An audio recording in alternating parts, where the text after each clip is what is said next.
foreigners. These foreigners could be corporate bodies. All these persons are entitled to the same taxation policy. And of course, this law equally makes provisions for some tax and custom incentives, which due to time will not be able to get in directly, but I'm sure some other time we are going to do better.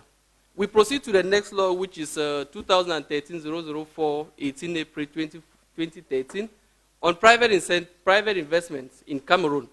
Of course, if you look at sections 8 of this law, it's clear. It tells you about certain tax exemptions for certain investors. For instance, investors who are able to recruit 5 university laureates every year.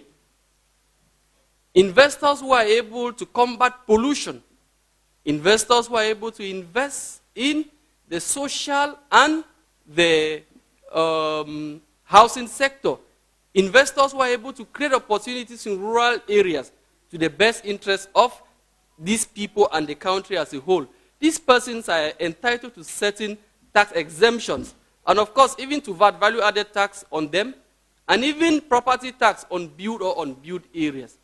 To go further, persons who equally engage in certain activities, activities like housing, activities like agriculture, livestock, fishery, all these persons equally enjoy from these tax exemptions.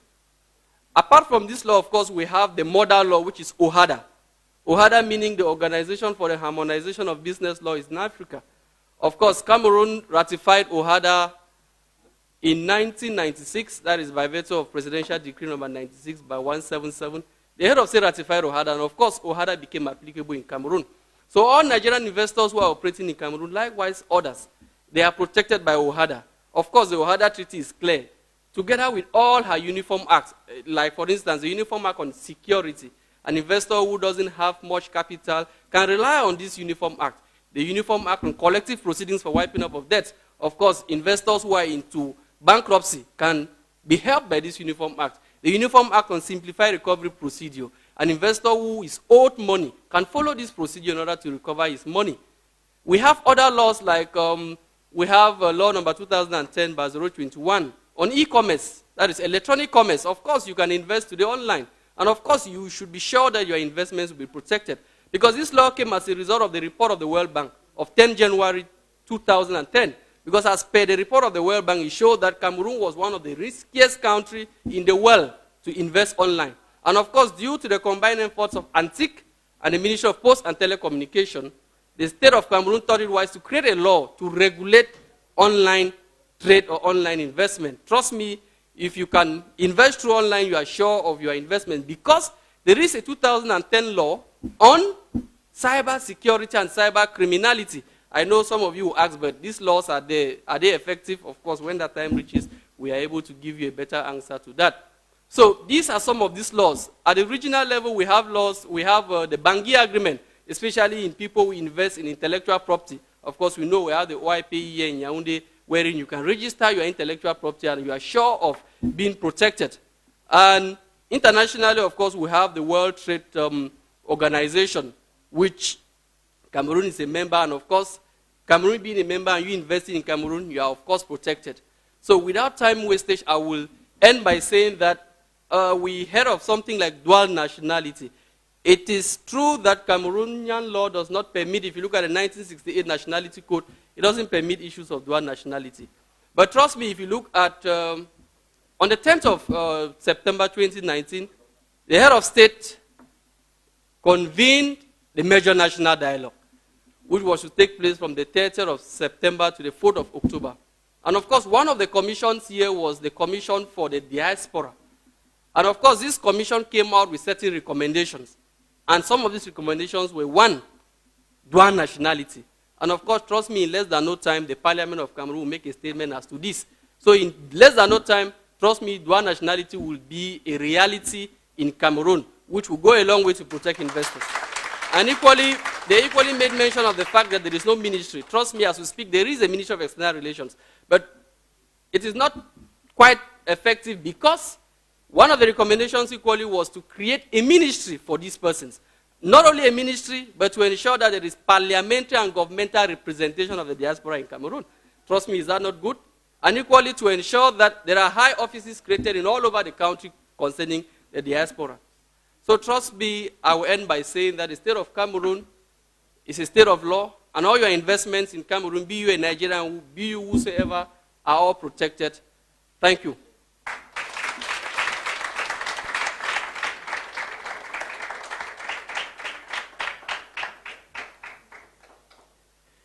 If I were you, I would clap better.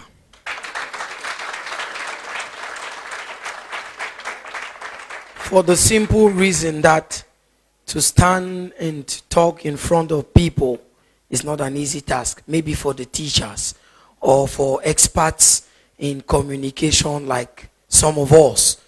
But for the youngest panelist to stand and defend the government in such temerity, it warrants that we give him another round of applause. Distinguished panelists, it's time for us to exchange. And trust me, the rules are simple. If you have a question, go straight to the point. Don't beat around the bush. Introduce yourself and address your question to somebody.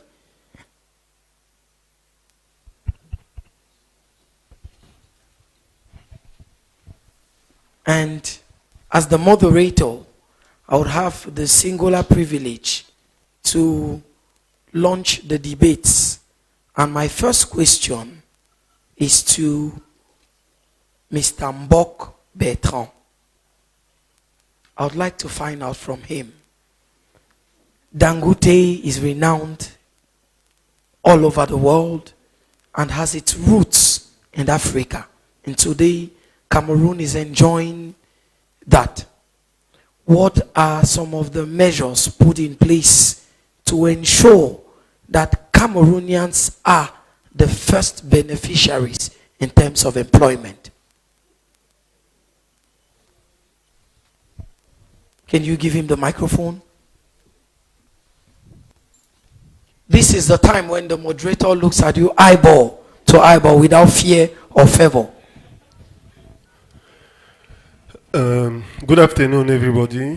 Her Majesty, her fellows majesties, and all distinguished members of the Nigerian community and Cameroonian community in this room, all the youth, good afternoon. Just a general comment before coming to the question that I'm still not understanding very well, but... Allez-y en français, ça va? No. It's not about French or English. We work in English. I'm a Nigerian. Don't look at me as a Cameroonian. So, the main thing, actually, when I joined, I was trying to understand the subject, because for me, I heard we were talking about the diaspora and we were talking about the Nigerian in Cameroon. And myself, I have lived a long time in Nigeria, in Lagos, while I was there, and I've never registered myself in the diaspora because I felt at home. So I wish and I hope these people, the community, the Nigerian community in Cameroon, for me, are not part of the diaspora because they are at home. And I was not surprised by what I heard my brother Jude mentioning that on the country remittance, the Cameroon community is the third after the US and the UK. This is obviously normal, natural, because we are all very proud of this, the quality of the energy of the population, the community in Nigeria, the business they're doing.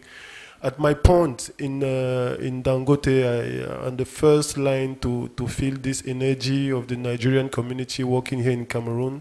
And so I want to clap for everybody here and call for us. So now, to come back to the question, as everybody knows, Dangote Group is a Pan-African company, and if I heard well the syntax of the question, it was asked how I can confirm the Cameroon is the first beneficiary the employment. The employment, but I would say yes and no. I mean, Cameroonian is not the criteria that we're using when we are recruiting. What I have to say is that Dangote philosophy. I know most of the people. Some people wrote recently that the group is more relying on the European or something like that. I see some fake news like that in the group. I have to say that I will start by the general group before coming back to Cameroon. Alhaji Aliko Dangote is one of the most promoter of African talent, and I'm one of the key example of that. As I was saying, I worked in Nigeria, in Lagos, at the head office, Marble House, for those who know, Alfred Hewane Road. I didn't even know that he was aware of my presence here as a Cameroonian there, and the Cameroonian, you know, to discuss and to meet with Alhaji is not something that you will do every day. But actually, he was aware of the work I'm doing, the sacrifice I'm doing, the effort I'm doing as a young African and as a young Cameroonian. And one day he just tell me that on the 6th of June, he just gave the information on the 13th of June 2020, I should take the position in Cameroon, so within 6 days. It means Dangote in general is the notion of opportunity for Africans, whatever your nationality will be. And the same principle applies here in Cameroon. You can't be a Kenyan, you can't be a Nigerian, you can't be a Cameroonian. As long as you are conscious of our mission, which is transforming Africa, developing our business, show the pride of Africa, tell our theory, tell ourselves our history, be the example of our history. You are the first beneficiary of the employment. So you can be a Nigerian, you can be a Cameroonian, you can be whatever it is. Our own nationality is the focus on the performance, focus of the African pride, and the transformation of the continent. Thank you very much. Before you hand the microphone, I would like to cue in with the next question. Focus on professionalism, focus on talent, and everybody has an opportunity to work at Dangote, provided you can meet up to what is required as far as service is concerned. Are you saying that in terms of the workforce, being a Pan-African company in Cameroon, are you saying that if we go by a ratio, we will not have 1/4 of Cameroonians working with Dangote? Obviously, you know... you know where my question is going to? No. You might elaborate more, but I can answer for that already. You know, there is something in mathematics that they call, I don't know the exact denomination in English, but in French is the Bernoulli law. The Bernoulli law says that the bigger the attempt, the most likely the result will be. Of course, the ratio of the Cameroonian of Dangote in Cameroon will be wider, the Cameroonian community. Thank you very much. This is because they are... Can we put our hands to that? This is also because they are the most likely to attempt to apply. So it's not really geographical. We are embracing the whole Africa. We are really an African brand. And of course in Nigeria you will be most likely having more Nigerian, in Kenya the same thing, in Tanzania the same thing. But actually that will definitely not the criteria. But of course everywhere we are trying to promote the local community, the best of our effort in terms of business, in terms of employment, and in terms of anything. That's laudable. Please, thank you. Thank you. My next question, I would ask every panelist a question, straight to the point. Then we'll give the floor to the guests to give some few random questions. The first thematic, Madam Doctor, we come back to you. You made mention of the fact that your wish and one of the reasons why diaspora should progress should be that more people should come back home and more people should come back and bring back those skills. In your opinion, what will be accountable for the fact that most indigenes don't come back home after acquiring these skills and after having made money? It's simple. People want to use their skills where they will have returns. It's that simple. So if I'm living abroad and I'm earning more and I think that the prospects home are reduced, then of course we all are looking for those gains. But not just that. I think that we also look at how organized our environment is. People also want to work in a place where their skills are valued, where there are opportunities for growth. And you will agree with me that most companies do not have that yet, especially the smaller ones. So one of the things that we have to continuously do, and that's where the universities have to come in, is to help structure the smaller companies so that they can attract these skills from overseas. I know that most often people who are looking at coming back home to work will be asking questions like, how am I going to be treated? Am I going to be treated as an expatriate? For example, you're a diaspora and you live abroad and you're coming to work in Cameroon. Am I going to be treated as an expatriate worker, or am I going to be treated as a national? Those things have very important connotations. So it's just about also structuring the employment sector in such a way that it becomes more attractive. Creating an enabling environment. Exactly. Thank All you right. very The much. next question before you hand the microphone. You're a woman. It's very evident. You're a beautiful woman with the brains. Now, owing to the population of women generally and globally in the world, we all know that they outnumber the men, isn't it? Yes, for sure. So, would it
the nation building, and the military is there to defend the civilians and the country. Not so.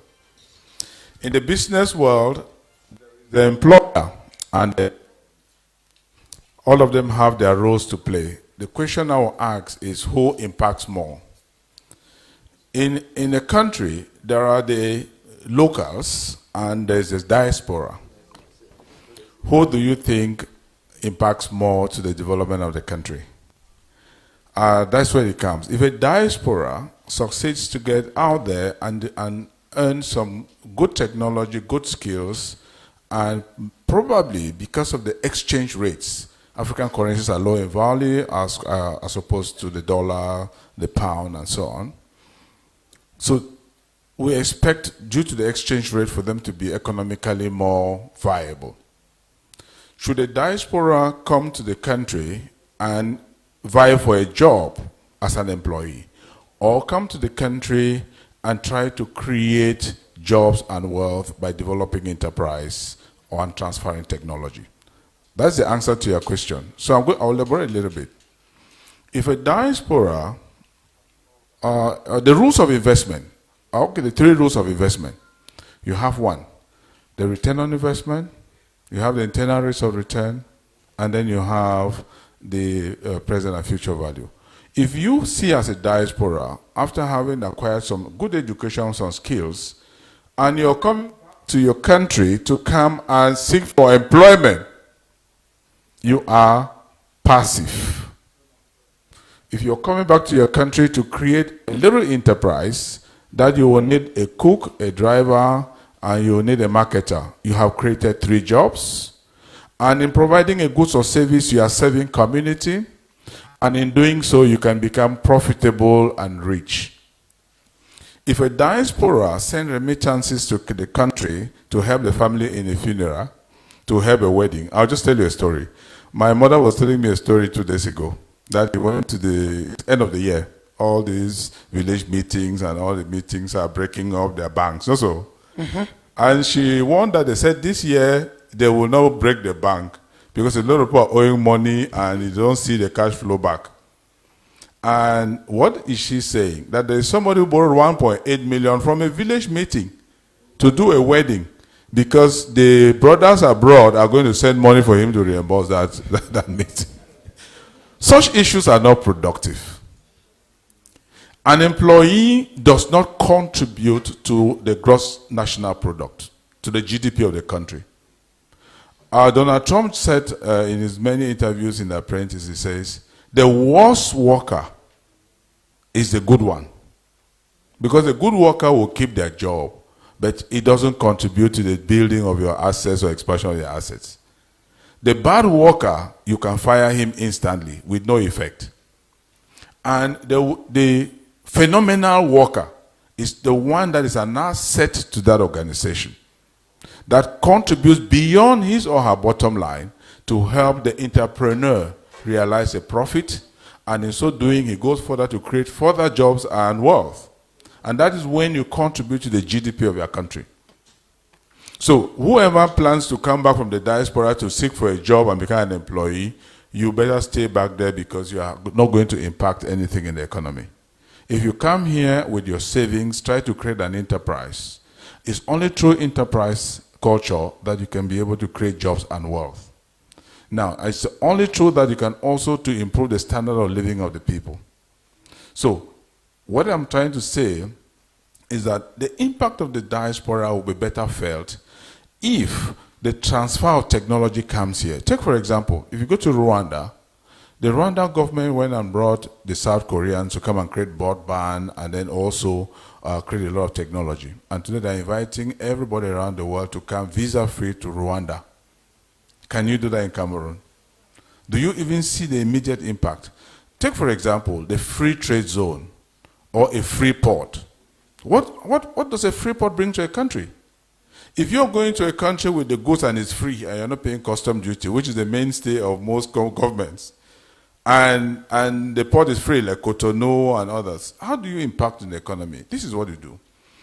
By making the port free, more goods will come in. These people will stay in hotels, and they will be able to run economic activities that will create jobs in logistics, that will create jobs in other areas of services, and thereby impacting on the economy more. So the return on investment is quite indirect, but then it is the most significant.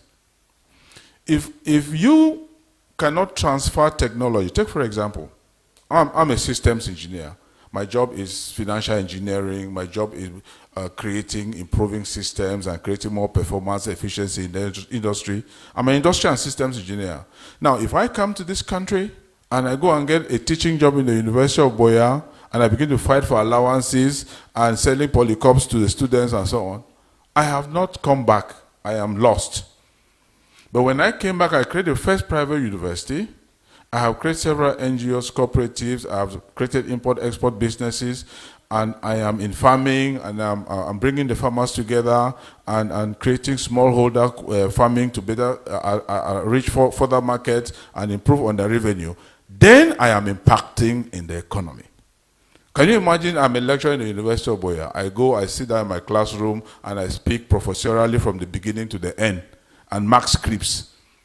Yes, I am transforming brains. But in Cameroon today, the university college that I created, I brought in my own input, my character, my personality. I started the first course on entrepreneurship. I started the first slogan, one student trained is a job created. And then entrepreneurship is the only way a student can go and create a micro project to be able to employ himself. And if each student out of every two do that, then we already create 50% of the jobs and reduce employment by 50%. I'm bringing my ideas, and I create an entity in which I can incubate them. I create an entity which I can create disciples who go into the economy and continue to impact. If I had got a job and I'm teaching computer science at the University of Boya, I'll be HOD, I'm a professor today, an international professor. I teach in KwaZulu-Natal, Lagos, and in the US. If I had come and be a lecturer, my impact would be very minimal.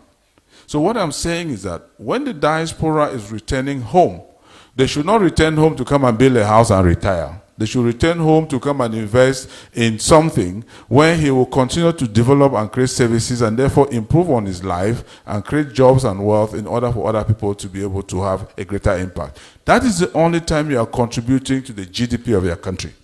You don't contribute to the GDP of a country, not directly when you are an employee, or when you come and you build a house which has no commercial value. What you can do is you come to your country and you even rally around and try to use the technology you have and the experience and create, as I said, social entrepreneurship, social responsibilities. These are issues that come. Take for example, I mentioned today all businesses.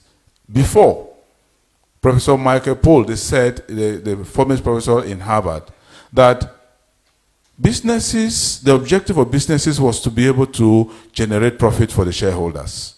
But that was long gone. Today, the social enterprise orientation of businesses, you create a good of service to provide that service to the community. As I said, a business is a smart idea. You identify something in need in society, you create a good of service to actually solve that problem. And in solving that problem, that is the service you render to the community. In solving that problem, you make a profit. Thank you. Thank you.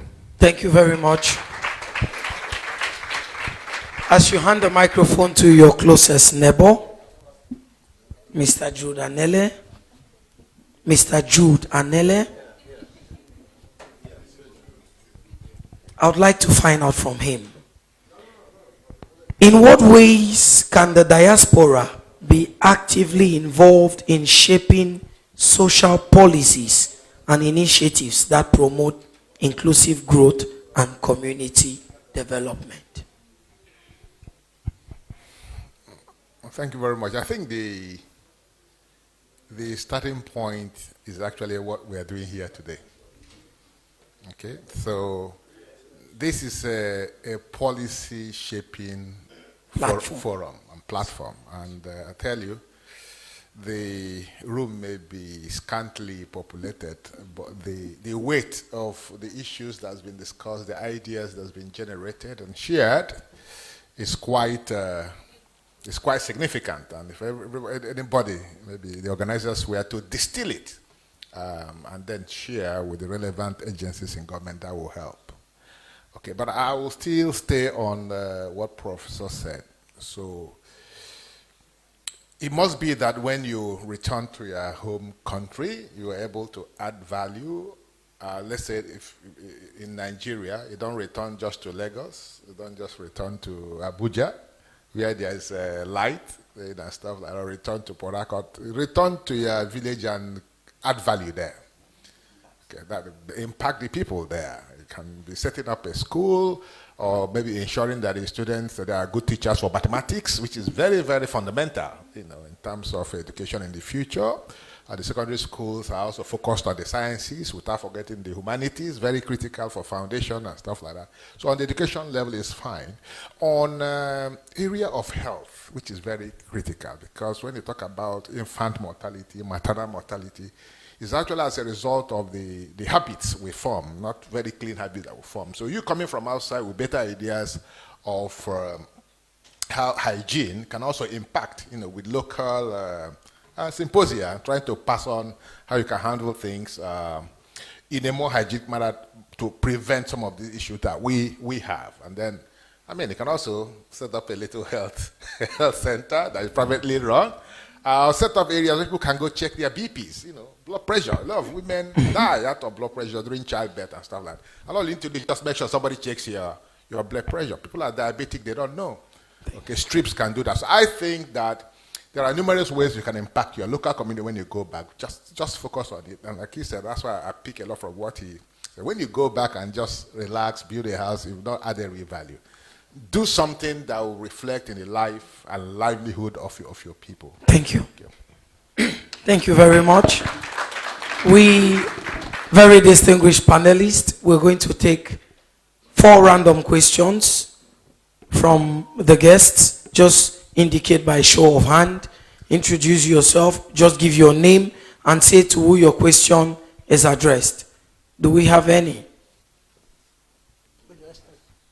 You have a question. Let's start from here. Please don't ask the moderator any question. I am not a panelist. Thank you, moderator, for the good work you are doing, and also our keynote speaker, who has touched all the topics that our panelists have spoken about. We have our lady panelist has spoken very well.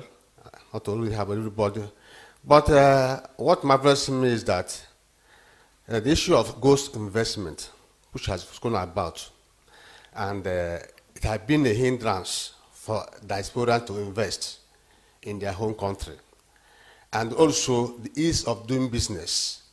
My question now is that, how do we overcome this ghost investment and ease of doing business as a hindrance for diasporans? Thank you. Is that there are organizations, there are structures today set up just to help the diaspora with their investments.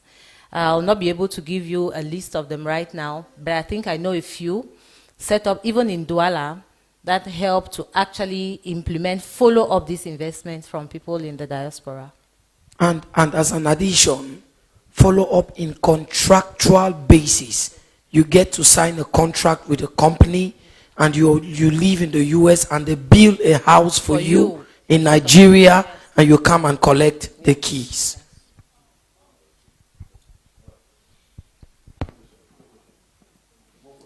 More question. We'll permit you ask one last. Thank you very much again, much more for moderator. My second question goes to the MD UBA. He's your neighbor. Yeah. And during the course of his presentation, he said that government treasury being empty. And I remember that in the past, government treasury don't used to be empty. But and he mentioned oil export quota. That is one of the challenges for government treasury being empty. I want to ask him now, how do you overcome this government treasury being empty? Because I remember in the past, we would have to have a Kano pyramid, which goes to economic diversification. Because economic diversification now is in paper. It's not practicable. So, contrary to this, I want you to put more light on this, on how to overcome government treasury being empty, so that when a government is coming in, it will not inherit empty treasury. How do you see the government treasury? Thank you. You have to be careful. You have to be careful. It's getting heated. So that's the reality of most countries globally now, especially African countries. Empty treasury doesn't mean that it's completely empty. Most times it's because you don't have enough to meet the obligations that you have. That's what it is. So of course, the only way you can enrich your treasury is through accretion. Accretion means something going in, money coming in. How does it happen? It happens with, like I said, exports. You have to improve on your exports. What are you exporting? Most of what we export are primary products, no value added. And the value of primary products, as well as Greek products, is very low. To talk about Cameroon, for instance. So Cameroon has done a policy now that discourages exporting raw cocoa bean. There's an incentive for you to add one layer of value before you export. And you find that the difference in value is exponential. Once you add little value, the price change is very significant and stuff like that. So for Nigeria, for instance, so most of our exports, we need to begin to add some value to it. That is one. Two, what is being hitting our foreign exchange position in Nigeria is imports. And the heaviest of the imports remains refined petroleum products. And that is why it's important to fix the local refineries. So they don't go buying, you already produce crude.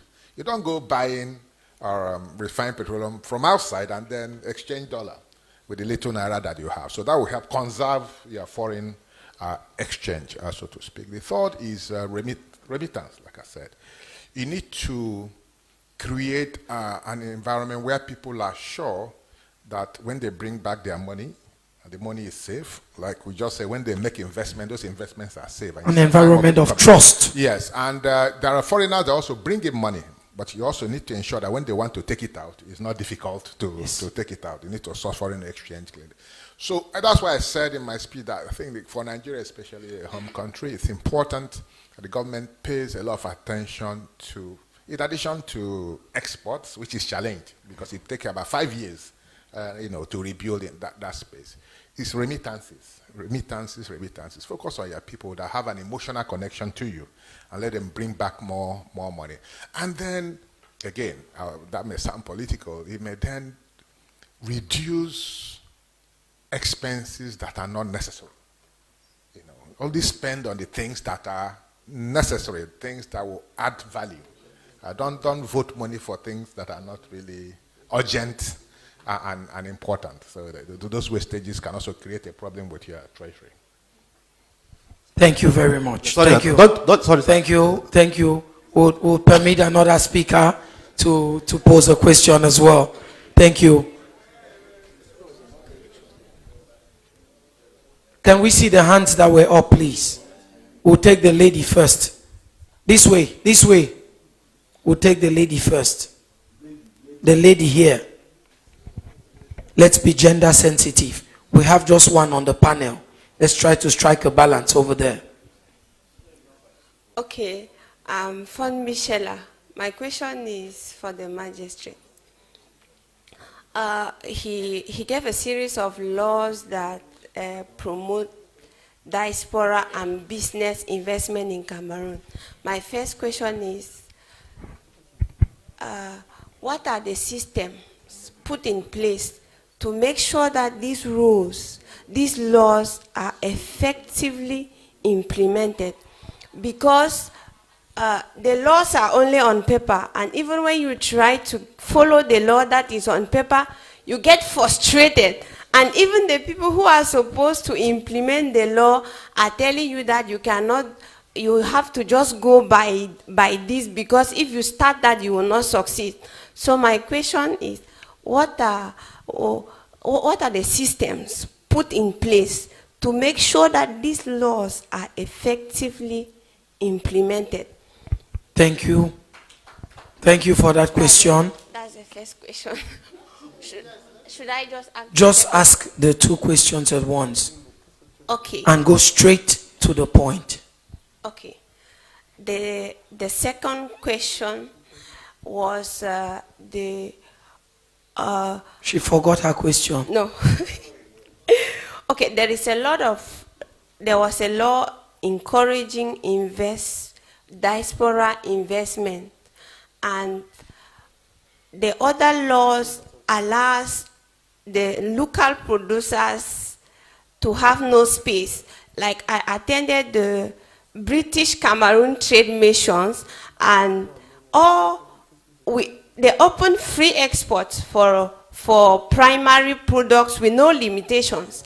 And my question, and you discover that food is getting expensive, and most of the laws look at the diaspora and they leave, so they leave us aside. So my question is, what are the laws that protects local investments from other foreign investors? Okay. Thank you. Thank you very much for your questions. Of course, I was expecting such questions. Well, I will start by saying that if anybody tells you that all the laws which are put in place cannot be enforced or implemented, that just go the way it is a lie. That is the first thing I will start by telling you. You see, a lot of us live in ignorance. A lot of us just hear things from the quarter talk. We don't actually want to try. We just hear and we take it that way, which is not true.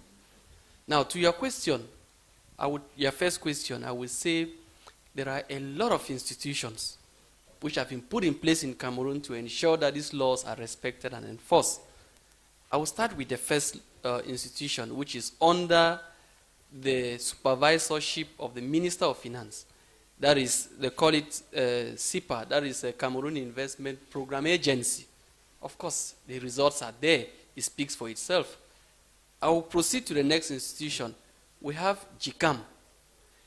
I would like you to know something, that even if people have loose interest in the courts, there is what we call ADRO mechanisms, that is alternative dispute resolution mechanisms, like arbitration, like mediation, like negotiation, like conciliation. You can follow either of these in circumstances of dispute to solve your problems. So we have GICAM here in Cameroon, which is there. So if you think that you take your matter to court, it will stay the whole day there. You can go to GICAM. Your matter will be solved. At the time you are even entering into your contract, you can include what they call an arbitration agreement or an arbitration clause. What is an arbitration agreement? An agreement which says that in case of dispute, we shall resolve it through arbitration and not through the courts. An arbitration clause, in case of dispute, we shall go either through ad hoc or institutional arbitration. If you go through institutional ad hoc, you guys choose the venue of your choice to settle your disputes. Institutional, you can go to GICAM. You can go to CCJA. That's a Common Court of Justice and Arbitration in Abidjan. You get a judgment there which is enforced. It will even interest you to know that there are people who visit international courts and those judgments are enforced in Cameroon, like ICIT. That is the International Center for the Settlement of Investment Disputes in New York. You go there and you get your decision there and you come to Cameroon, and what we need to do is you file it through the Court of First Instance for us to see if actually that your decision was authentic, and we enforce it, and we attach an executive formula, and it goes. Magistrate Ayuke Tang, as a follow-up from what you just said, how practical are these systems you're stating to the commonest man down there? Because I think that's a worry. Okay. As the Minister of Justice rightly said, there is no emergency in court. The court is not a hospital where you want things to be done your way, your time. So what I'm trying to say is, things take time in court. But at the end of the day, the things will be done. As the saying goes, justice rush is justice crush. The wheels of justice grind slowly but surely. Thank you. Thank you very much. Thank you very much. Can we give a round of applause for that response? Can we see the hands? You chose your own man. Is he your friend? All right. Please just go straight to the point, and you're authorized to ask 1.5 questions. Thank you. My question will go to... Your name. Sorry. Can you take the microphone up, please, to be more audible? Yeah. My name is Humphrey Bonga. I want to ask my questions directed to the MD for UBA Bank, and I have question to the representative of the Consul General. But before then, Which one? There are two of them. Northwest and Southwest? Yeah, I think the Consul. The one in the middle. In the middle. He is the representative of the Consul General for the Northwest and Southwest regions. Okay, thank you very much for that correction. But before then, I will make a comment on the statement by the MD for Dangote, to agree with him that it is, think culturally incorrect to think that a Nigerian in Cameroon would be adequately described as a diaspora, because more or less the thinking and the way of doing things are almost the same. Issues and problems they face are equally the same. But that notwithstanding, since one of the definitions given was immediately you leave your place of birth, your home country, you are now a diaspora. But to my question now, I want to find out from the... Before you proceed with your question, I would like to edify you a little bit before you proceed on the word diaspora. Institution like UBA Bank, you said it clearly, you've already been taking some measures on how to secure diaspora remittances. But going beyond the security of securing those diaspora remittances, is there anything an institution like yours can do to transform these remittances? I think so. But just before I take the question, I'd like to react a bit to the point the lady raised to the magistrate about laws and effectiveness of the laws. Just take this from me. Always test something. Don't fall to the assumption that things don't work. You know, a lot of people make that mistake, and few people that are smart get away with a lot of good things because they are bold enough to challenge. Don't accept that things will not work. And if you go back to Prof, when he talks about entrepreneurship is about taking risks. And taking risks requires boldness, you know, belief in yourself and in the system. But once you start having doubts, will it work, won't it work, you develop inertia, you don't even start. Okay, start, confront, and challenge those people. The law is clear, you can test it. I'm just saying, so that doesn't mean there are no issues. That doesn't mean there are no obstacles. But again, if there are no obstacles in life, everybody will be the same. The reason people are ahead of others is that they are better at, surmounting obstacles than other people. So when you see Elon Musk, Jeff Bezos, it's obstacles they overcame. If it was easy, normal, applicable to everybody, then all of us will be in one boat. So I needed to say that. And the society will not be sweet. Absolutely. So you need to develop that spirit of challenge it. Okay? And you'll be surprised that it's not as you thought. But don't sit back and say, it won't work, it won't work, it won't work. Most times it may not work. But if you time it works, take the advantage. Okay? So I'll say that too. So back to the question by the gentleman. There's a lot we can do when it comes to information dissemination. But I think when it comes from financial institutions, it may be more trustworthy. But I think that it is typically the responsibility primarily of governments, to provide those information. I know most governments, including Cameroon, have agencies that provide information for investors. So the investors may be diasporans or foreigners. But important thing is, once you want to invest here, they provide information as to how to go about it. So I know about foreign companies, when they come, when they're importing capital, they don't declare the capital because somebody says, oh, they will tax you, they will do this, they will do that. You just bring your money in without declaring it and then getting a certificate of capital importation. When it's now time for you to start remitting your dividends, you run into trouble because BEAC will say, where is this document, where is that document? And then you start complaining about the system, that they are being difficult. Meanwhile, it was you that didn't go through the right channel, while you were coming in. Then you start blaming maybe government or government people. They will now start taking money from you at that point, but you set yourself up. So I think that a bank like United Bank for Africa can help because, again, like Dangote in the cement and other produce business is an international company. So we are in about 21 African countries. We're in the US, we're in the UK, we're in France, we're in the UAE. So to speak. So that gives us a broad view of what goes on around, and of course headquartered in Nigeria. So I agree that there's a lot we can do in providing information. And just like the Excellency said, apart from Zenith Bank or Access Bank, UP also operates a diaspora account, a diaspora proposition for diasporans. And I think what I'm taking away from you now is, in that kind of proposition, what we can do is to be providing certain local information that will clarify some things to people living out there. So I don't think that service is well developed yet. So it's not just saying open an account and operate it, but if there are investment opportunities, how best to go about those opportunities and protect your investments and all that. I think we need to now start disseminating that information. Again, it goes back to what I said about give people information. In fact, there are enough laws to protect investors. It's just that most people don't know about the laws.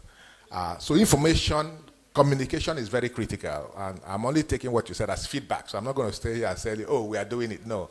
Even if we are doing it, we're not doing it well enough. So it's something I'm going to look at and then we can develop. But I think it's a key area we can develop a proposition on. It will be value adding.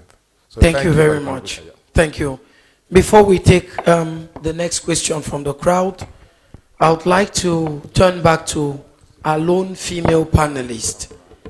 Having lived abroad as a diasporan for over 15 years, I quote you, and firstly, what was your primary motivation to come back home? And secondly, do you see yourself as a success story that can, the other generations can emulate from your example?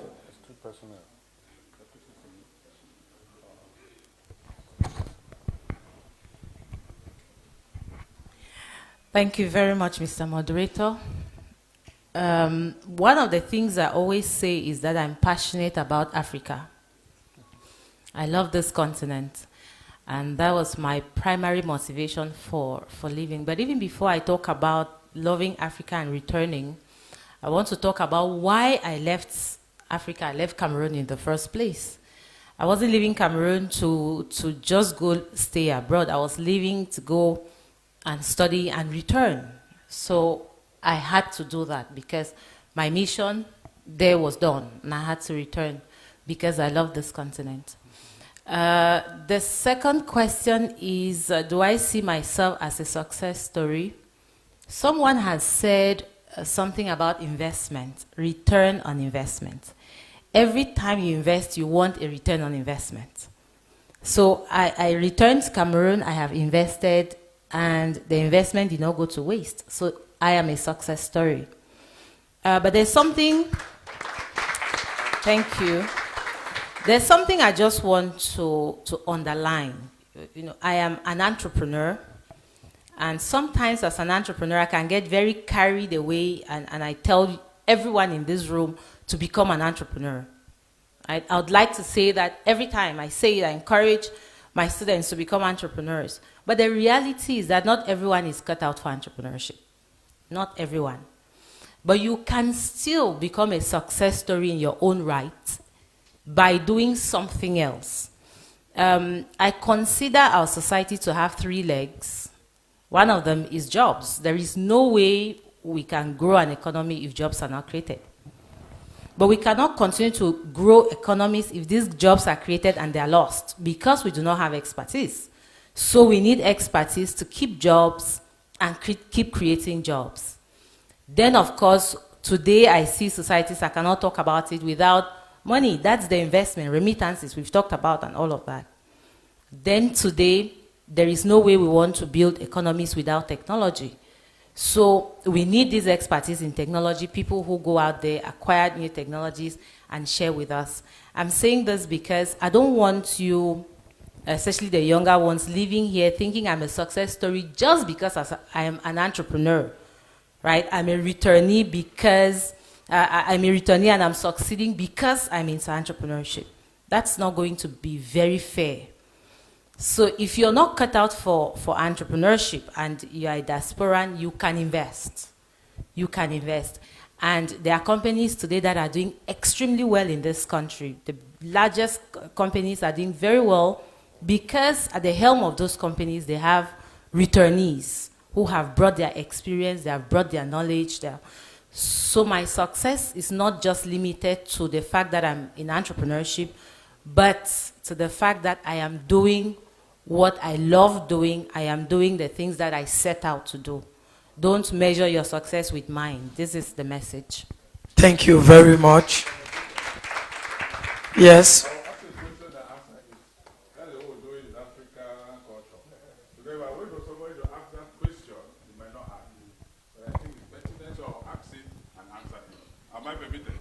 You're permitted as soon as you just do it at the end. Let us take the last question from the crowd, then we hand you back the microphone. Because we are here to learn, isn't it?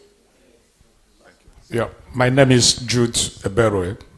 My question is going to my namesake, Jude of UBA. It's just a street man's, I just want to know the impact of the black market. You know, most of us, I know where I'm going to. We always like running away from the bank and then jumping into the black market. What is the impact? I mean, the advantage and the disadvantages, please.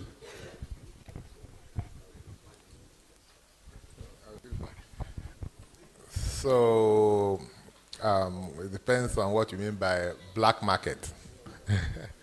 So if black market means illegal market, then we shouldn't be talking about it, because it's illegal.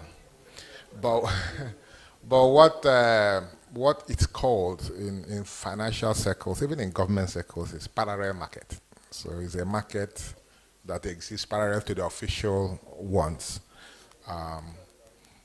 So the real negative impact of having that gray market, so in the US they prefer to use gray market, is you need data for planning. You need data for planning. And most times the data from the events on that black, in quote, or parallel market is not properly captured. Meanwhile, there are still reflows, okay? But we are not able to really capture the data for planning. So that's what I have a problem. But is it a problem? It's neither here nor there. I'll give you an example. Take Nigeria, for instance. So what is going on now is that people from diaspora bring in their money. So you're supposed to remit your money, maybe direct to your bank account, which is possible. You can also remit to the bank, and the bank will buy it from you at the official rate. And usually that official rate is lower than the parallel market rate. So, which was why the Nigerian government moved to what they call unification of the rates. But what happened was unification of the multiple official rates, not of the official rate and the black market. Because government had the central bank had almost 3 to 4 different rates they were applying to different businesses and people. So if you want to pay school fees, it's one rate. They will supply you money. If you want to go for health issues, another rate. If you are Dangote, for instance, one rate. If you are Jude & Co., another rate. So there were preferential rates across. That's what the government just unified, using the investors and exporters window. Okay, but the parallel market has remained there for the reason they exist all over the world. Okay, documentation.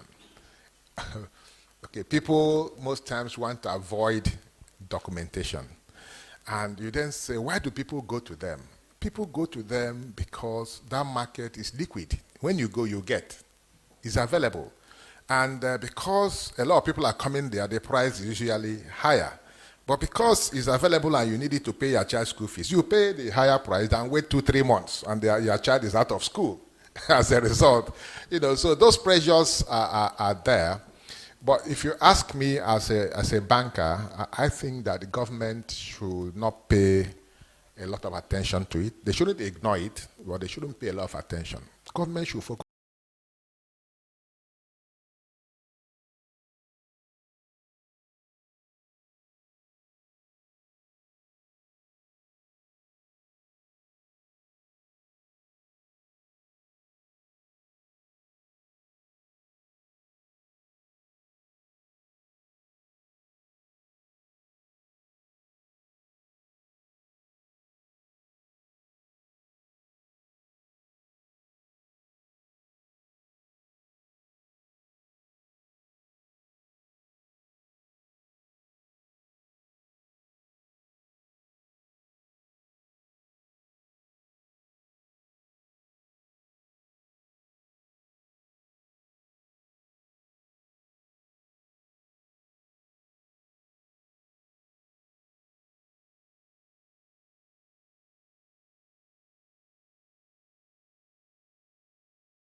Authority almost every day or every week.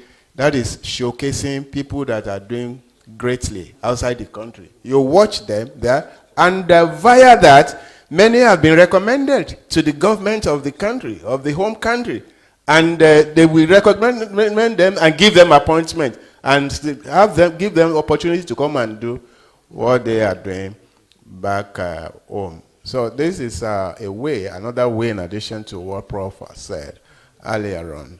Because as we are here, the government back home, no matter how, you cannot know, they know themselves better. And they are doing fantastically well. Thank you, Mr. Moderator. Thank you very much. A lot of worries have come up for the publisher who has not received any question.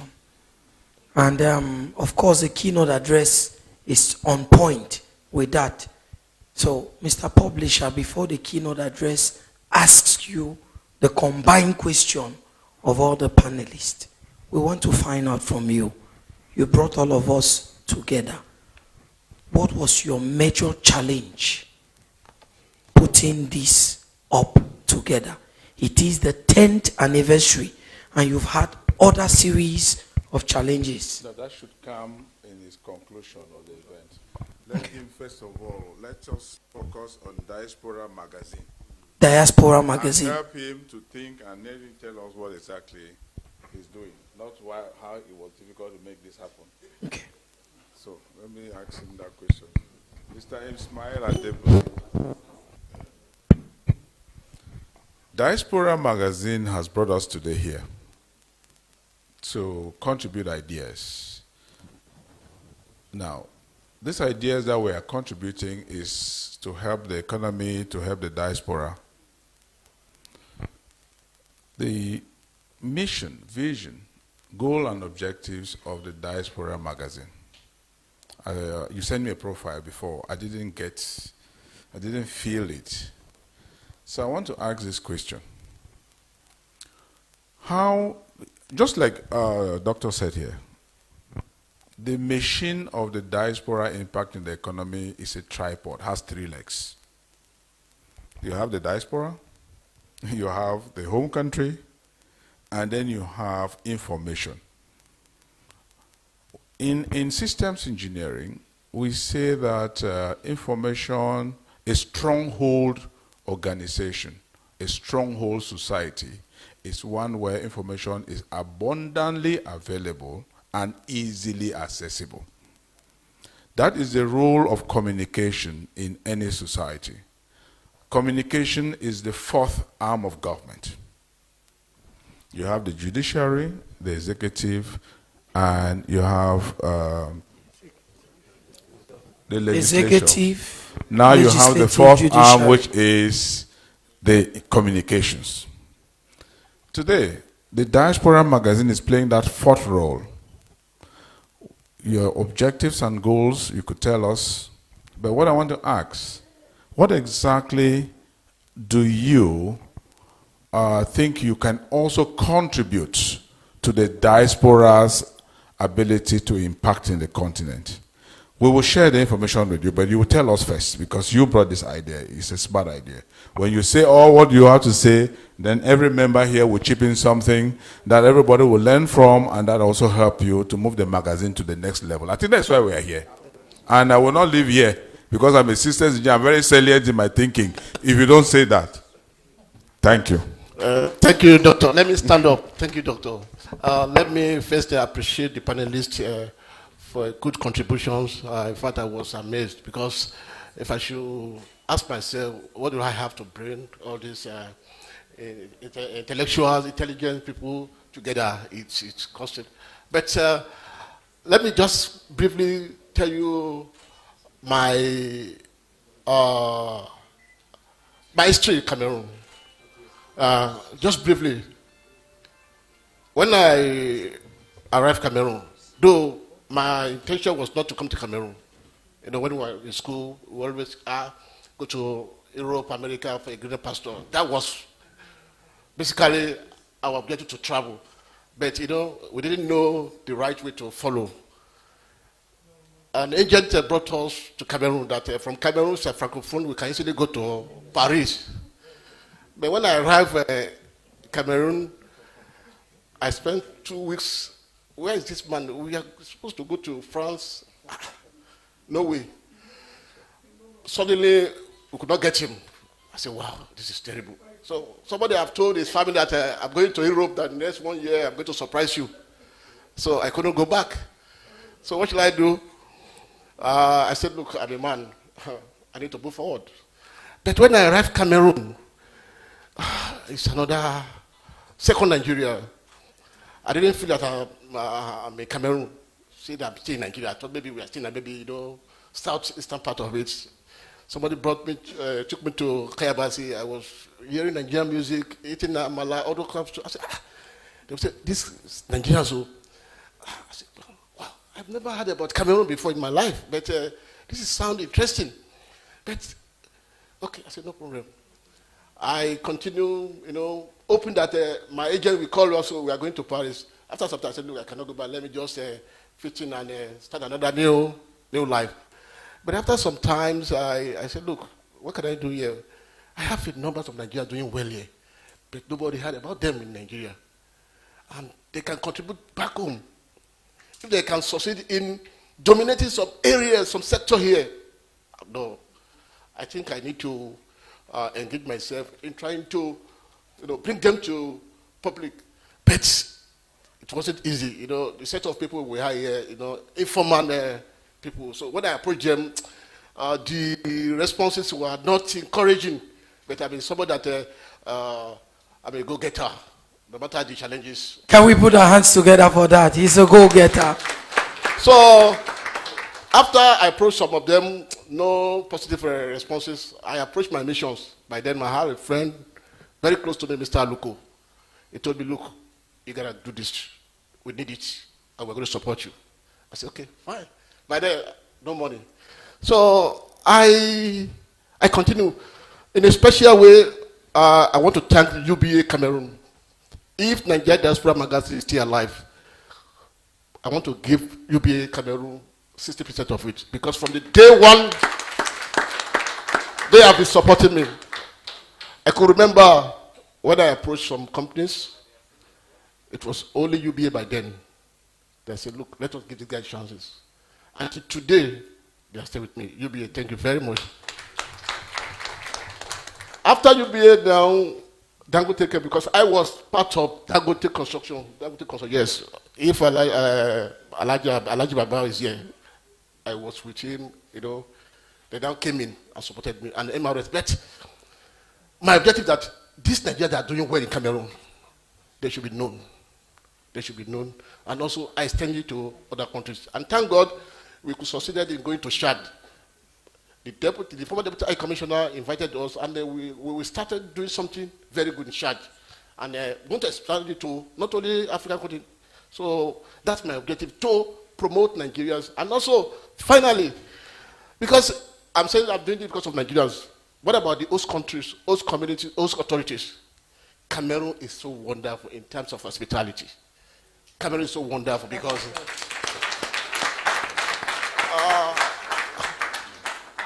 I'm a Cameroonian. Yes, I'm a Cameroonian, because why I call myself a Cameroonian, I don't have any fear. I can wake up on my home and go anywhere. Nobody can harass me anyhow. If you know your law, respect your law. That's why I tell my people, respect the rule of regulation. I can move around. You cannot just come and say, hey, no, come down. What's your problem? Because I know my rights. So Cameroon is another country that I so cherish. I want to encourage other African countries to emulate the good hospitality of Cameroon, because it's not because of that atmosphere, the conducive environment. We don't see Nigeria that will be doing Kayabasi or Dangote or anywhere. So I want to give kudos to Cameroon. I've been to Gabon. Something crazy. So here, if you talk to me, I talk to you. So that's my objective, to project the good image of Nigeria. Also to showcase Cameroon hospitality to the world. And also bring, how can we share that opportunity between Nigeria and Cameroon? For example, I went to Chad. I always saw UBA as a Nigerian company. And I see a big opportunity there. That look, we need to bring more Nigerian companies to Chad, because I'm seeing a lot of, and that's the role of the Diaspora magazine, where we sponsor for our compatriots or for the government of our back. 2 years ago, that was started by the chairperson of the Diaspora magazine. Unfortunately, come to this event, but just few days they finished the investment summit, which have participated once as a media partner. I told them about the Cameroonian hospitality. Like, I didn't hear, but I said, look, come. And I give them some proof. Look at what we need to exploit. And very soon, because we are doing a great job in Nigeria through remittance, through the development something in Nigeria, we need diaspora footing so that we can have the right to choose the kind of president we want. And the diaspora organization is ready to assist Nigerians in diaspora, not only Cameroon, to push for that. Thank God the government officials, they are here and they will carry our message back that, look, we must exercise our civic right by choosing our president. So, Doctor, that is just basically, and I thank God that you will give me free consultancies, and I hope that every one of you will to support us. Please, we need support. Please, we need support. If I didn't say that, it means that I'm fooling myself. What you guys see today, it wasn't easy. I'll be having a sleepless night. I'm telling you, as I'm there now, tomorrow, so that I believe in God. Whatever I want to advise you, when you have God and believe in yourself, it's a long-term investment. That is for you. I like what it is. If you ask me, please stop telling, I say, yes, good. I don't have the money, I don't have better. I know one day it's going to be a success story. So please, the MD of UK, the MD of Dangote, Your Royal Majesty, you have been supporting me. Please, I need more. So that we can. So I appreciate your contribution. So wonderful. And I believe that the pastor will go home with one or two things that next year is going to be a bigger one. So tomorrow we want some individuals, some companies that have great in Cameroon. So thank you very much for giving me this to share my talk. Thank you. Thank you, Mr. Chief Executive or Editor-in-Chief of Diaspora Magazine. I wanted to hear him. You don't go to somebody's wedding and you eat and drink very well and you don't have the opportunity to thank him. That's what we do in Africa. Make sure you shake his hands and say, sir, I see you, I respect you, I recognize you. Thank you. Now, I would like to engage the indulgence of all the panelists to chip in an idea to Mr. Adeboye and Diaspora Magazine, how he can move from the next level and how he can use this particular 10th anniversary symposium to impact on the magazine to begin with, such that the magazine can impact on the diaspora impact. As I've said, information and communication is the fourth government. Diaspora Magazine will get information on the ground that the diaspora needs and put it in the magazine and share. And we'll get information from the diaspora about what they think and the challenges and difficulties they have investing in the country and put it in the magazine. He will also get the laws on the ground and the innovations and changes that are going on, which the diaspora might not be so aware, because they don't work in a quality cycle. A quality cycle is that every protagonist comes into a certain room, they discuss, the innovations are made, and they take it back to their different sectors for immediate implementation and impact. The diaspora is a continent away, it's a country away, and the local countries are here, and the laws are made, and some of them, as a magistrate has said, could be shelved, and nobody knows about them. There are projects which come up which the diaspora can be interested in, they don't have such information. Then that's the first part, how we can help Mr. Adeboye to impact on his magazine. On my own part, I will start. I want to say this, that his magazine should be structured in such a way that would have been able to impact. He is an expert. So much energy, and I'm sure one day you look back in time and smile, you know, how it all started and how it's going. It's always good to have a story to tell. Believe me, all people that have stories to tell, there's never a good story at the beginning. That's what makes it a story. If it was easy, it wouldn't be a story to tell. Okay? So that would be the first thing. The second thing is you need to begin to lean more towards the magazine going digital, okay, than printing copies. You can still print copies, but lean more towards the digital edition. All newspapers now have both the physical and the digital edition. Because when you go digital, then it becomes more accessible by people, and then you can then easily generate revenue through advertisements because more people have access to it and stuff like that. But I think you also need, I don't have much information there. If in case you're not doing that already, look at your faculty, those that contribute. You can also bring thought leadership on diaspora-related issues to your magazine so that you have experts making contributions, writing articles, feature writing that people will look forward to reading, so to speak. So I'm sure that will position the magazine well. And though you started here in Cameroon, I'm happy you are branching out to Chad. Like somebody said, I think it's the prof, you can, the US, the UK, the South Africa, go wider. Okay, but that's what that digital footprint will do for you. And then for you, there's still more work to do. And I believe you have the energy. And that more work is research. Research. Make sure that each time people read the magazine, there's something informative that has value. Utilitarian value they are taking away from it. That's what will give it quality. And at some point, in fact, let me start from today. This is your first symposium, am I correct? Yes. I tell you. So when I look in the room, again, I said, scantily, so make sure the cameras don't show this side, at the back. Now, but if you are able to distill the ideas canvassed on this podium today and position them well, in terms of communicating the post-symposium fallouts, believe you me, you'll be getting a call from Abuja. I'll leave it at that. Thank you. Once again, I want to seize this opportunity to congratulate the CEO and publisher of ND Magazine and its amazing team for the laudable work you have been doing.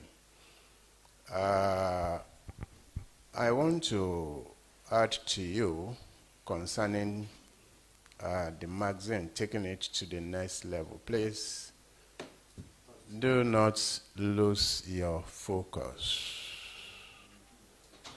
Do not lose your vision. Stick to it. It is a stamp that sticks to the envelope that carries the message home. Originality, creativity, continually adding value. Value to yourself, self-development, and then by extension, value to whatever you do, because you can't give what you don't have. And in an adventure like this, let me say this, editing, very, very important. Before anything goes out there, know that it is your image maker, and that is how you are. Many people said they read law. Many people read this, read that. When they bring correspondence, you look at it and say, "This is this."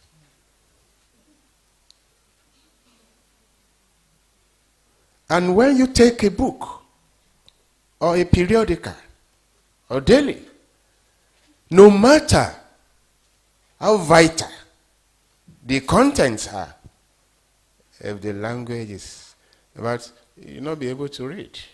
You are not encouraged to move on. When I was in teaching profession, before they took any book into that institution, it will pass through my table, that I should go through and recommend. There was this book I can never forget. The author is a Provence writer. Has written many books. But when I didn't, I wasn't there. But when he brought the book to the HOD of that department looked at it and said, and this book is good, oh, but see, if you can, he recommended, if you can see so and so, to help you too, this book will go places. I didn't know this. I knew it when the man came to me that they said, if I took my money, I did the work, I took the money. What am I saying? No matter decoration, adornment is good. They say cover sells a book. No matter how, please give due diligence to editing. We don't have all the times. We can continue on and on, but we don't have all the time. God will say you true.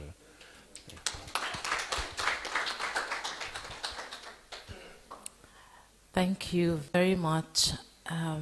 I just wanted to say that I met him yesterday for the first time. Yes. I met him yesterday for the first time, and the meeting lasted less than 10 minutes. But before meeting him, I had decided that I'm going to be a part of this because I saw the magazine somewhere. And I love the initiative. So you're doing an amazing work, and congratulations. So thank you again, and I really want to thank Professor for asking us to speak to you. One of the things I have learned doing business in Cameroon for the last 16 years or so is that we cannot succeed in business without cooperation. We have to cooperate. And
because this is how we can add value to support you in research, to support you with articles. The MD talked about that, because this is what is going to add this value.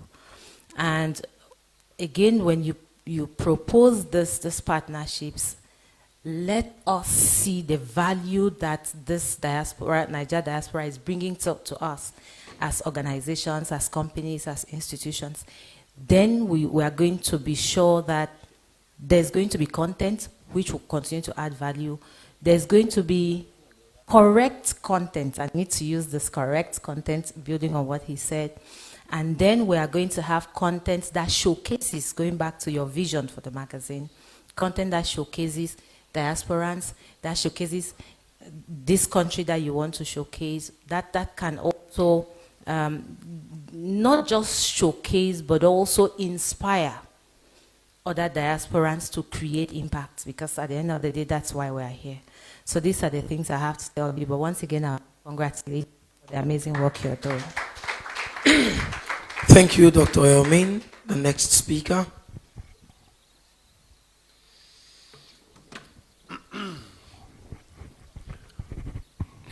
Ismail, what he want to create, and then he had it physically. So always to time.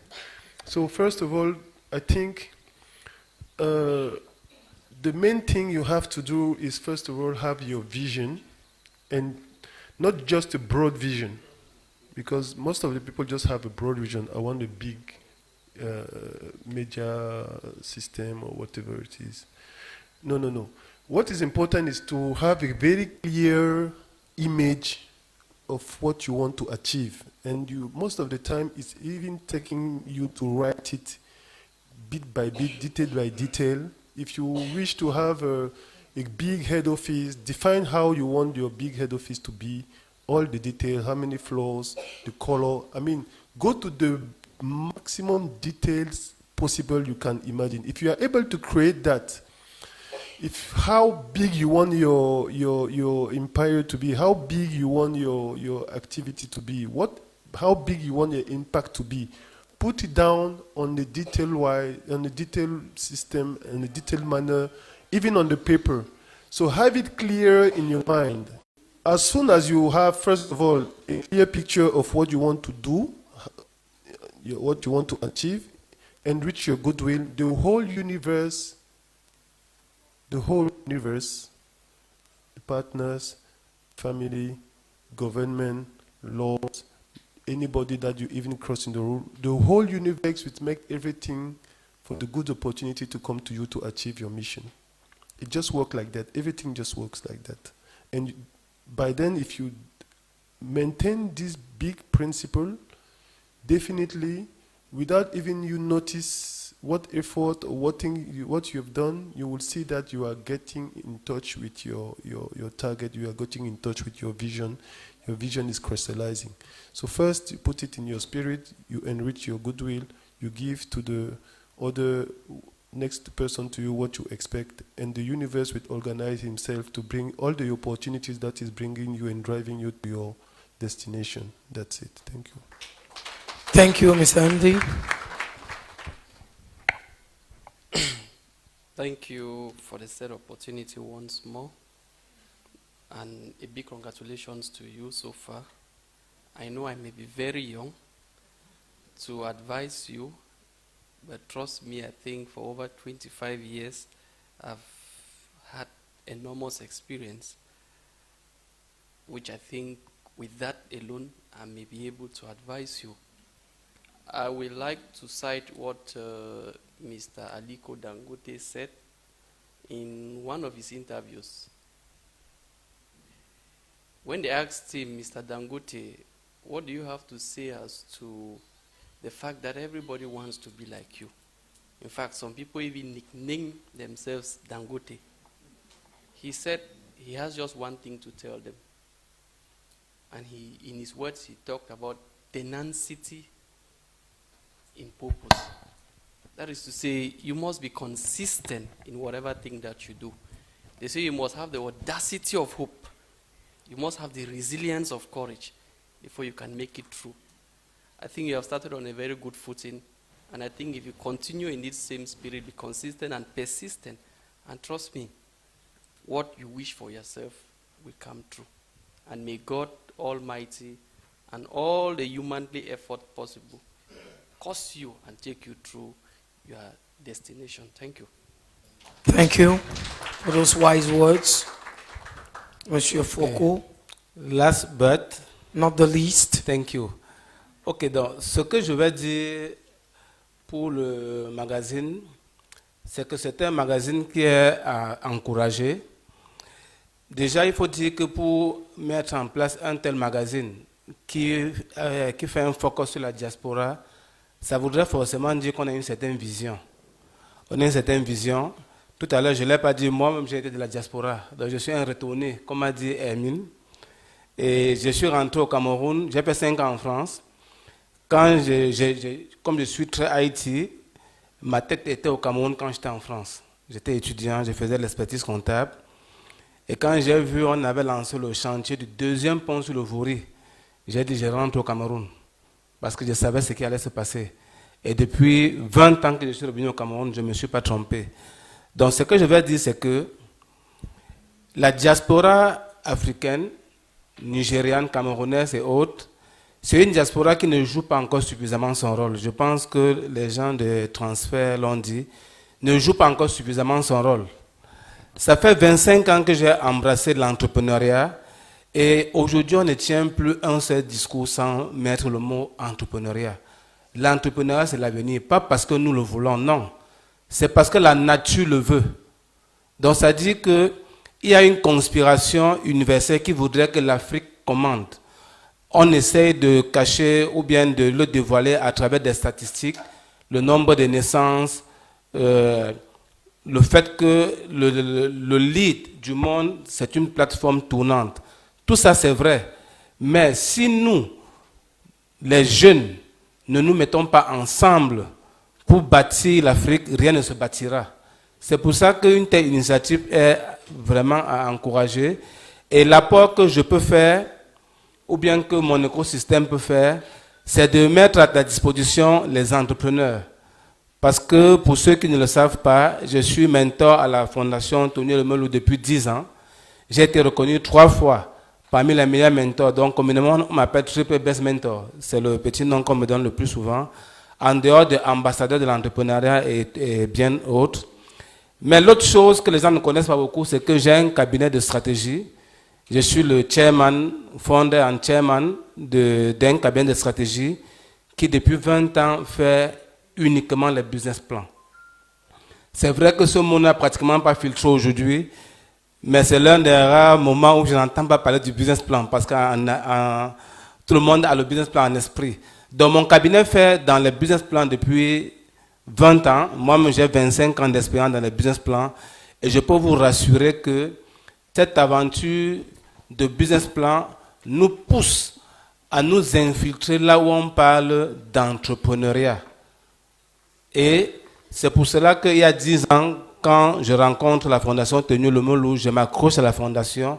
Et aujourd'hui, nous pouvons nous targuer d'avoir une base de données d'entrepreneurs. Donc, tant qu'il y a un événement, tant que vous voulez impacter et toucher du doigt les entrepreneurs en Afrique, je suis disponible à vous donner ça for free. Ça, il faut le noter. Donc, nous sommes disponibles. Je me rappelle, la semaine passée, nous avons fait une conférence avec le CEPLA. C'est un événement en Afrique. On a eu, pendant un panel comme celui-ci, 888 000 personnes connectées en 2 heures de temps. Donc, ça veut dire qu'en Afrique, il y a des entrepreneurs qui cherchent des tribunes. Je pense que le directeur général de UBL l'a dit, il faut détecter dans le monde là où il y a des compétences qu'on peut showcase. Le magazine est fait pour ça. Quand tu showcases, quand tu showcases quelqu'un, il a envie de te faire un retour. Et ce retour-là va donc permettre qu'on mette en place toute une coopération. Et tout le monde viendra mettre sa pierre à ton édifice. Et pour finir, on sait comment ça commence, mais on ne sait pas comment ça finit. Parce que ce premier symposium que nous ouvrons aujourd'hui, Operation, reporting on contemporary issues, because things are changing every day. And whenever you are sending any information out, that's where cooperation comes in. Don't send any information without experts seeing it, even if it's under invitation. Let people who are around you, their partnership, to see it, because it's very, very important.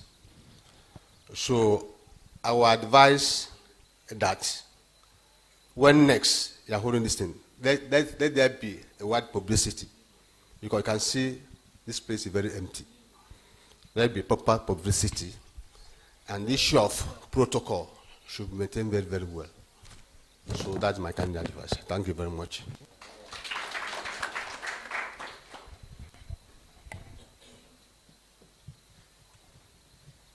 Very distinguished panelists, fellow participants, ladies and gentlemen. It is the 10th anniversary of NAIJA Diaspora magazine, and all of us have just been witnesses on earth of this maiden edition and have contributed towards its grand success. The hardship, or better still, the quest for knowledge of individuals who always cause them to travel. And certainly the love for their hometown and the attachment to their culture who always act as a drive to bring them back home. But it doesn't end there. It should be an opportunity for them to come back home, create an enabling environment that would certainly encourage diasporans to come back home, to build, to develop, and invest in order to sustain their home countries, which will go a long way to improve on the livelihood of the commoners. And this day, we think with a lot of authority and assertion that Mr. Ismaila Agbodela has done so. So please, can we all give him a stand ovation and give him a wonderful round of applause for this wonderful initiative and this wonderful maiden edition. Well done, and we hope to see you next year, perhaps same venue, and we trust that the good Lord who brought you. But while you take your seat, I'll go ahead and invite the last speaker for the day. He is the president of the Nigerian community in Douala. He is Honorable Big Okujiaku, BIC Okujiaku. Of the Managing Director, MD Magazine, Ismaila Adebola. Ismaila Adebola, the one-man battalion.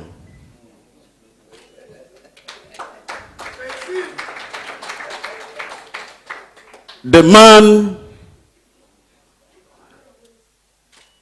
even whether you are there, you are not there, he will always try to strive and move ahead. I want to thank God in a special way for him. For we, the Nigerian community, having an illustrious son of a person like him is indeed making us proud, making the host nation proud of Cameroon. Please, can we put our hands together once more for him? Ladies and gentlemen, at this very juncture, I want to sincerely thank our keynote speakers, all of them. Maybe because of the time and everything that has been taking place here, I cannot be able to begin to cite their names one by one, but I know that all of them have indeed contributed immensely, to have this occasion being showcased. At the same time, Honorable Ismaila, we have all heard the advices they have given in order that the next edition and every other thing that we'll be doing will go to a greater height. From the bottom of my heart, as the president of Nigerian community, I appreciate all of us. It's indeed very, very wonderful. It's very, very good. I can only say that it's only the good Lord that we pay all of us one by one, accordingly. We are looking forward for the next edition some time to come. One thing that we are going to take home is that Honorable Ismaila needs our support. So on that support, I want us not to forget, and I believe there may be other peoples like him in his own shoe that will be wondering to take his own position as well. So the door is open for you, Ismaila, to still forge ahead and insist and have your focus and make sure you keep to it. May the good Lord continue to guide each and every one of us and make us to be growing from strength to strength. In Jesus' name. Thank you very much.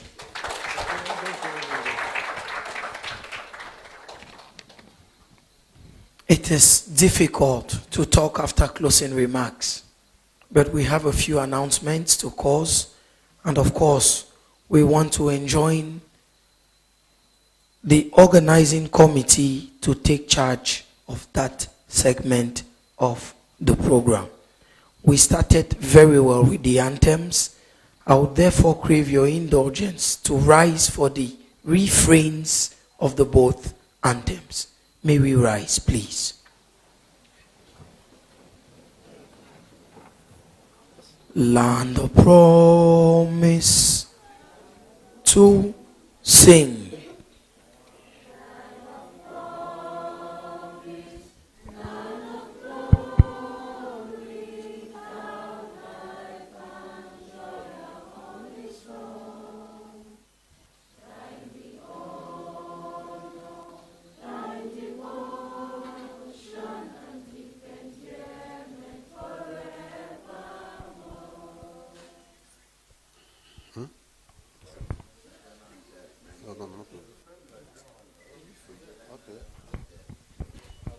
Arise, O open throne.